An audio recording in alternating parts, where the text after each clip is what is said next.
going on, guys? Back at it again with our range trip after I shot some Nosler 140 grain ballistic tip, and I reloaded that with RL16. So we're gonna talk about how it did, and pretty much, pretty much that's it. But just kind of jump ahead here. I was able to acquire some water jugs, and I wanted to see what the ballistic tip would do. So I set up 6-gallon water jugs, and I was able to catch this guy right into the fifth one.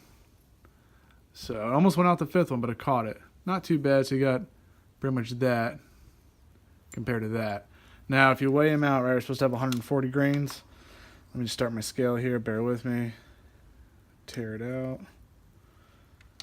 So from 140 grains, it goes all the way down to 83.6 grains. So that's a pretty big loss. And the other jugs, I can tell you, I found little petals and this and that. But, I mean, it mushroomed nice. But just something you might want to consider. I kind of want to do this now with all the hunting rounds, so to say, or ballistic tip rounds. Just kind of see what they're going to do, see what the retention is, stuff like that. You know, Barnes is pretty much telling everyone how good their retention is, and when funds come available, I would like to test one of their bullets out just to see what kind of retention we get, you know, everything like that. But anyway, moving on. So I started the loadout, kind of, I'd say like medium to high. So I started at 41.8 grains. 4-shot group was a .321. Velocity was a 2680. Standard deviation of 10. And that was seated at 2.805. Now that same load, I seated at 2.810. I got, let's see here, 2681, so only a 1 foot per second jump, and my deviation went up a little bit more of standard deviation at 13. And again, the group opened up. That could have been me, that flyer there, not exactly sure, but it was a .89. Now jumping over, we go to 42 grains. So 42 grains yielded a .627 inch group, 2687, standard deviation of 18. Seated at 2.805. Next group tightened up quite a bit. It was a .429. It was, again, 42 grains. But my velocity, let's see, it was 2693, so they went up a little bit. But my standard deviation was an 18. And again, it's at 2.810. So moving onward. All right, 42.3 grains. It was a .819. Velocity was a 2689, standard deviation of 16 at a 2.805 overall length. Then we opened it up to .482, 42.3 grains again.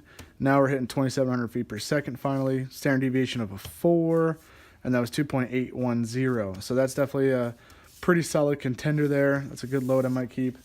The next one was a .520. Was a 42.6, 2710 velocity, standard deviation of 11, seated at 2.805. Next group 2, still really good, .373. It was 42.6 grains, velocity was 2725, standard deviation of 14, and that was at 2.810. All right, now this opened up. I don't know if this was me, this flyer here, but regardless, it was a 1.21 inch group, 43 grains, 2739, standard deviation of 21, 2.805. All right, so the deviation number is getting up there, but still not horrible. And then we have .767 at 43 grains, 2744 velocity, standard deviation of 19, and then 2.810 as the overall length. Then we go to a .893. This is 43.3 grains. This is the max that I found that I felt comfortable pushing it. There's no pressure signs, but still 43.3 yielded me a 2774. Standard deviation is 6, 2.805.